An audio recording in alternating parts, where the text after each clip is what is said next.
Hey, what's going on, everybody? This is the Line of Reasoning One More Day edition, the special edition talking about my first single off the album, The Devil's Advocate. The single is called One More Day, featuring, I can't say. I'm just kidding, but seriously, I'm not going to tell you who it is.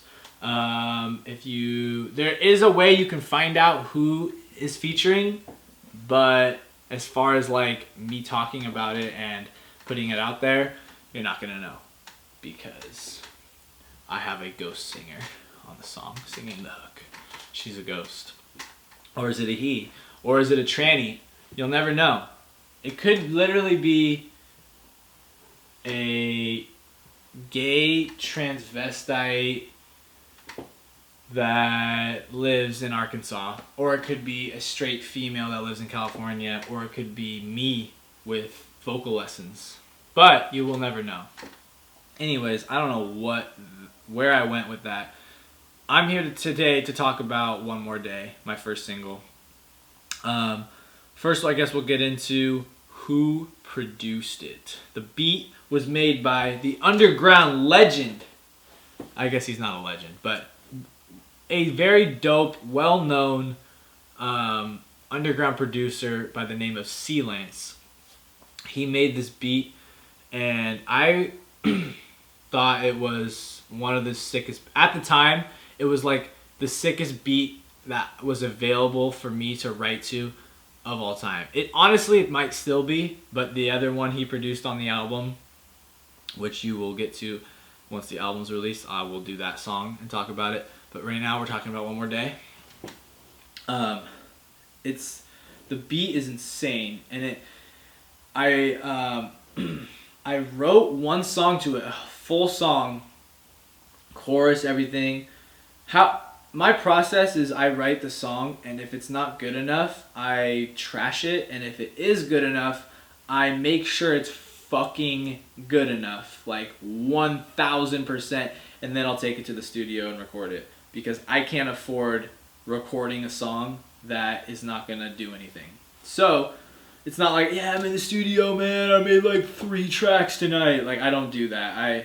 I'm not saying anything's wrong with people who do that, because they probably have the money to do that. Maybe one day I will do that, and I'll have all these audio files of bad songs I made and release 10 of them every 3 years. That could be me one day. As of right now, I have 10 audio files, and that is it. Obviously, a million versions of the mixes and all that stuff. But back to One More Day. I wrote a song. I wrote it at a very, very weird time in my life, back in May of 2015, and I wrote a song to that same beat called "Fuck Money," and I was going through something that was like, money was clouding a lot of things for me, and I literally quit my job for 6 weeks, and then I wrote that song to that beat, because I heard that beat, I was like, damn, this is fucking insane. And I wrote "Fuck Money," and then I went back to it, and I how I do is I like rap it to myself, like out loud. So I'm reading my notebook and I'm rapping it with the beat playing in the background. Like, can this be a song? And then I'm like, no, it can't. Like, I can't get this beat by this dude and rap that to it. So I was literally obsessed with this beat, like, for a good month. And I was pissed that I couldn't come up with anything dope enough. And then, it's very unfortunate, but it is my truth and the truth. I solemnly swear. X cross my heart, pinky promise. The whole truth and nothing but the truth, as we hold these truths to be self-evident. So May 2015, one of my friends from middle school and high school, one of my good friends, passed away, and he took his own life, and he committed suicide, and it like rocked my fucking world, because I personally hadn't seen him in a few years. It had been at least 3 years, and It rocked my world because I struggled with suicidal thoughts a lot when I was age 13 to 15. I thought about it a lot, and I almost did it once, and it was just like a really touchy subject. So when my friend passed away, his name's in the song. I don't really feel like saying his name right now. I don't know why, but I'm just going to do what I feel like. So if you listen to the song, you'll hear his name. He's one of them. One of the four people's names. He's actually the only one who committed suicide. The rest were in the song are drug overdoses, but they were just good friends of mine that passed away. And honestly, drug overdose and suicide, I feel like are kind of in the same breath, just because if you're in so much pain that you're using, it's like you're in so much pain that you kill yourself. They're in the same stratosphere. They're not the same, but they are in the same stratosphere. Because I used and didn't want to die, or wanted to die but was too pussy to do it. And there's people like that, and then there's people who like weren't that big into using but kill themselves or cut themselves, you know. So this is like a really like deep topic, and I don't know why, how, what, when. Like I said, it was 2 years ago I wrote this song. So it's not that, like, the memory isn't that close, but I still know, like, very detailed bullet points I can go over about the song. I wrote One More Day. I got the inspiration from my friend passing away. I wrote the hook first. And I tried to sing it and failed very, very, very miserably. And then I wrote the lyrics. And I'm super into like creativity, so I didn't want to just be like, yo man, I had this friend and he died, and like, yo man, I used to feel like that. Like, I'm like, let me write a song that's me and flip it. So I wrote the first verse, which is about Samantha, who is a made up character by the name of Samantha. I don't know where the name Samantha came from, it just came up. And she is a depressed teen who is like kind of gothic emo, who cuts herself and is suicidal. And I was writing it, and then I was like, I don't want this to be like all bad, because the beat is so like nice. But I want it to be like that eerie nice, because I'm super into just like I said, controversy. So like, it's this dope beat that I could be talking like, I love my life, yeah, everything's great, but I'm talking about like suicide. So I wrote it, and I ended it with like, this girl didn't kill herself, you know? Like, one thing that's, you just judge and I'm inclined. Fuck, how's it go? I can't just think of like bar 13 out of nowhere, but I'm inclined to say, one thing y'all missed that is kind of great, when it comes to living, she always finds a way. So I ended it with that, and I was like, damn. I wrote each verse in order, by the way. I was like, she always finds a way, and then it goes into the hook, suicide. Like, she finds, like, she's this bad, like, not bad, but like sad soul. She's depressed, she's miserable. She can't find any like pleasure or happiness. And yeah, she basically is a lot of different people in high school, you know, like there's a lot of people who are Samantha, and I was Samantha, just not to the T, obviously. Like, a lot of the qualities that I said Samantha have or has, I had. Very different, but a reflection of a lot of the qualities I had. And then I went into Frank, and like I said, I wrote the original song Fuck Money. So at this time, I was like, I have a job that is a lot better than most people my age. And at the time, I had this job, and I was in a space where I was like so grateful that I had the job, but at the same time, I was like, this isn't enough.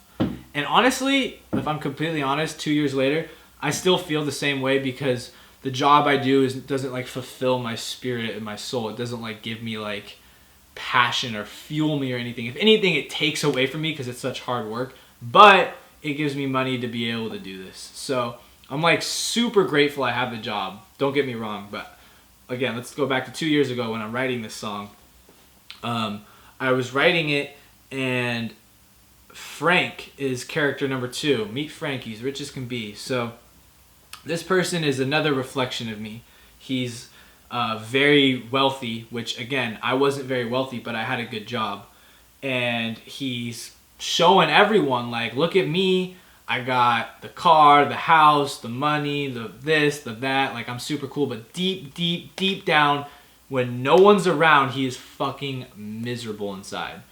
And again, that's a very, very extreme version of how I was feeling, but it is a version of how I was feeling. It's just like, in music and art and creativity, you have to like exaggerate a lot to like get your point across.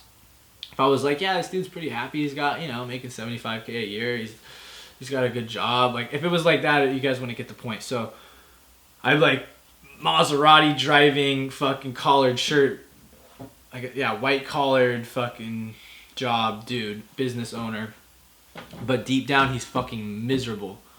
So I am a reflection of that same thing, and that was a current one. So Samantha was me in the past. Frank was a me in the present, which was 2 years ago. I guess if you can follow that, do as you can. Yeah. So I wrote it, and that one was a reflection of me at the time. So again, that one involved God heavily, because I feel like it is my gratitude and everything all kind of linked to my spirituality. And it was like I was writing it, and I don't know why, but like I feel like I wrote this was the first song on the album I wrote. Actually, so okay, let me get there later. I'm writing this at the time. This was the best shit I have ever written, like ever. I'm writing this, and I'm blowing my own mind as I'm writing Samantha's, now Frank's rhymes, and I'm like, oh shit. And then the God thing comes into me. I just like literally like wrote it like in a fucking second. It just happened. It was like I was almost freestyling, like and then God says your shoes fit on your feet. Like I rhymed the whole rich as can be all the way to live and to breathe. It's the same rhyme. Same with Samantha. I don't know why or how it happened. I wasn't trying to do it, but meet Samantha. She doesn't like this place all the way to she always finds a way. Like this place, find a way. Rhyme it 16 times on 16 bars. Same thing with rich as can be to live in your dream, or my dreams that live into your dream. Yeah. But yeah, I wrote it, and that's a very extreme version of what I was going through at the time, but it was like, I do feel like this. Like, I have so much. Like, I'm in my own apartment. I have a wife. Or actually, at the time, I didn't have a wife, but I was engaged, and I had a car. I'm very fortunate. Even though I still had, like, a chip on my shoulder, and I still kind of do, like I said, because it's like, I worked my ass off for everything I have, and, like, I don't want to like portray the image right now that I was handed any of this. Like, everything I have, for the most part, has been, I worked for it. Like, I have worked since I was 15 years old, basically, trying to make money to create something for myself. When I was younger, my family had money. And then they were real estate agents, and then they kind of lost everything when I was in middle school. So since middle school, I essentially never like got much from my family financially or anything. And so I always just kind of figured it out, which is fine. I'm not sitting here like to complain. I still know everything I had when we lost everything is better than a lot of people in this world, which is why this is kind of like a touchy subject to talk about, but it still is like my truth and my story. So, it's just hard. It's harder to stay grateful for something when you work for it and you like feel like underappreciated. It's not like I was given a Maserati and then I'm like, this isn't good enough. That is not me. The Frank verse 2. It was more like again, it just goes back to the fulfillment of like, this doesn't feed my soul, and I like put everything I do, I put so fucking much into. Like my job, I am like when I'm at work, like fuck everyone and everything, I'm going to do the shit out of this job. Like I am going to be the best fucking employee I can possibly be. And then when I switch it to music, it's the exact same thing. It's just when I'm doing that at work, it's like, this isn't music. This isn't like fulfilling. So I'm putting all this fucking energy into it, and all I'm getting is money. And that's why I wrote fuck money, because it's like, money isn't fulfilling me. It's not doing anything for me. I don't give a fuck about my paycheck. I want to do something that makes me happy. And that's why I feel like if I do music for even the same or a little bit less than what I'm making now, it's like, I'll be happier, because I'm miserable at work because I'm thinking, oh, I wish I was at making music. Now, again, that plays into like, oh, I'll be happy when this happens, then I'll be happy. And then, so there's this whole fucking struggle I go through. This is like, if we talked about the theme in my life, this is it. Staying grateful with what I have and everything. But at the same time, it's like, but I still really want more. Yeah. So verse 2, Frank.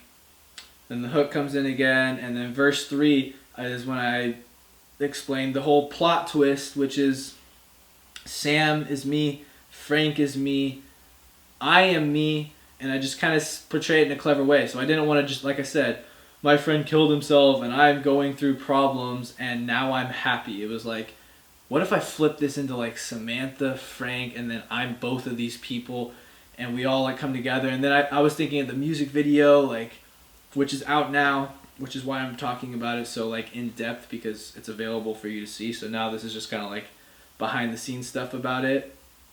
But yeah, dude, I wrote One More Day and recorded it and tried to sing it, like I said, and it was the first. So yeah, now I can get into that. The first song I wrote that was like, I can make an album if I make music that sounds like this, or that is this fucking good, this clever, this interesting, with a beat like this, with a hook like this. If I get the right singer, like I can make an album. I had already had a few songs that are on this album that had been written previously, but I wasn't even planning on using them. They just like fit in the album, so I was like, all right, I'll fucking use it. These are dope too. But this was the song that was like, I'm making an album again. Because for a long time I was in a group with two other guys, and I wrote one verse and pretty much most of the choruses. I think they might have wrote one, maybe two. And then I wrote all the other ones when we had them, because we fucking sucked and didn't even know how to make a song. But, what's it called? I went through a whole transition period of like me trying to write as a solo artist, and it was very, very difficult. 3 verses and a chorus that was catchy with, it was just a hard time in my life to figure out how to write a good song that's still like dope hip hop with multi-syllables and clever punchlines and all that, with a cool story that like, like all of that has to happen with a good beat, with a good this, good that, like good engineer, like all these things have to come together to make one fucking song. And I don't have the money to just go to the studio and make all this shit, so I had to make sure this shit was like, I can make an album. So I wrote that one, and it came out, It's been 2 years, and it was finally released in the same month I wrote it in.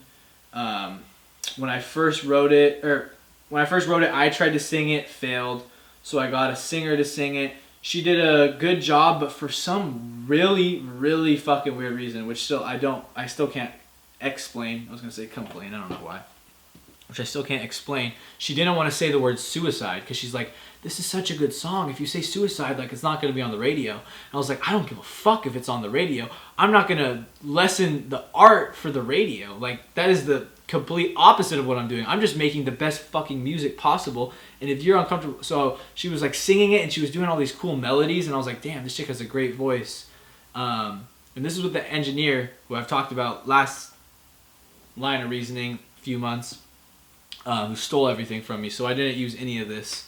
But she didn't say suicide. she would not say suicide. She's like, I don't want to say that word in the song. And I was like, please just sing the fucking lyrics I wrote. Like, I wrote them down for you. Sing them. You're fucking hired to sing. You're not hired to write. I wrote every single word that is said on my entire album. And I take a lot of pride in that because it's like, it's good music, you know? Like, I wrote it. I didn't make the beats, but I wrote the lyrics. So even the girls that are singing, I wrote for them. But anyways, so that happened. Album gets jacked, moving on to the next engineer, and he gets me a singer, and she sucks. Simple and plain, she is not good at singing. And I almost fucking settled for that. This is 2016 now. So I wrote it in 2015. Now we're in 2016. My album gets jacked. But I had already set up the music video to be shot in April. And I was like, oh fuck, I don't have the song anymore. I have to get a singer. So I find this new engineer. We bust out like 7 songs that I had already recorded, but redoing them because the other engineer was fucking garbage in his like workmanship. I mean, the music didn't sound bad when we were doing it, but just how everything was laid out in folders, it was just bad. So we just redid it. And I shot the music video with the second singer, and she was so bad. And I almost was like, fuck it, I'm running out of money. Like, I can't get another singer. Like, I'm paying these people and they're not good enough, or they're not doing what I need them to do, and they're not making it like the best it can possibly be, because that's what the song requires. If I'm gonna make a fucking album, I'm not gonna like half-ass it. It is going to be the best it can possibly be with my given current situation, which I'm a dad and a husband and I work all the time. So it's difficult to do it, but with the little control I do have, I'm gonna fucking push the envelope as far as I can to make the best quality music. So yeah, my wife convinced me like, this chick is not good and she is not making the song better. She's making the song worse. You can't use her. And I was like, oh my God, I can't. And I like contemplated it for like 3 months. There she is now. I contemplated it for like 3 months. Like, am I gonna fucking use her? And then I quit. I said, fuck it. Fuck money. I don't care. Came too far, and this was a year ago, and I still feel like, you know, I had to do this so much. I came too far to settle now. Came too far to settle now. That it's like, dude, I'm not going to settle. So I found the fucking best singer I have ever been in the presence of, honestly. She is like amazing, and I can't say her name, which I don't care and she doesn't care, so it's all good. But this chick, listen to the song, dude. It's like, she's fucking incredible. And she added one thing that I didn't tell her to do, but she was like, the beginning and the end, like, the humming, like, it's like, oh, this just brings the song like so much more. Just the fact that she hummed, I don't know, like, I coached her like on how to sing it and what to say and everything and the lyrics, but like, she just took the song, the shell of the song, and made it what I needed it to be. Like I said, what the song required, she did it and some, and just like fucking murdered it. And this is a song, now I don't make music for my family, I make it for me and for hip hop, honestly. I make it for hip hop, really what it comes down to. So, but the only people who are listening to this shit right now, because hip hop doesn't have their ears open yet, is like my family and stuff. And my mom overheard it once playing, and she's like, this is really good, is this you? And I was like, what the fuck? My mom hates my music. Like, I'm talking music I make and I listen to, and she thought that song was good. So I'm like, my mom thinks this is good, like, holy shit, this can be something, you know? So that's why I shot the music video for it, and all these things have played into the song and what it has become. Sorry, got a text. But yeah, my inspiration was my friends who passed away, and there's a long journey that happened into what it became, but it's released now. There's nothing I can do to it, and it feels so good that it's out there, and I'm just super grateful that I'm like living my dreams slowly but surely. It's a marathon, it's not a sprint. I know that, I'm completely aware of that. And my first single, One More Day, is out there. The next one I'm gonna do is the second single, which is The Devil's Advocate. polar opposite to One More Day, but it's the second single. And then once the album's released, I'll do a special little tribute edition of The Line of Reasoning to the album. And I want to do an individual one for each song. I'm not going to redo One More Day and The Devil's Advocate, so I'll go track 1, 3, 4, 5, 6, 7, 8, 9, 10, 11, 13, skip 12, and 14. There's 14 songs. So thanks for watching. I got a website. It's called Diverse Music Group, spelled with an A, daversemusicgroup.com. Follow me on all social media platforms at Efficient Hip Hop. Thanks for watching. If you watched it all the way to this point, most people don't because it's long, but I'm doing this because this is what I want the artists I listen to do. So everything I do is like I'm trying to just bring an aspect to hip hop that like other people don't, that I wish they did, which is why I feel like I could be like a really important role in hip hop, because I'm doing things that I feel like are missing from it. And there's things that I can't do that other people can do. So I'm contributing how I feel like I can contribute best. And if other people start doing this with their fan bases, I don't need to trademark this whole thing that I'm doing. Like, this is just, if other people do it, I'll be fucking stoked. Like, good, you're feeding your fan base, which I don't really have one right now, but I'm doing this for the fans that are yet to come but will. So thanks for watching. Until next time, you'll see me on The Devil's Advocate. Peace.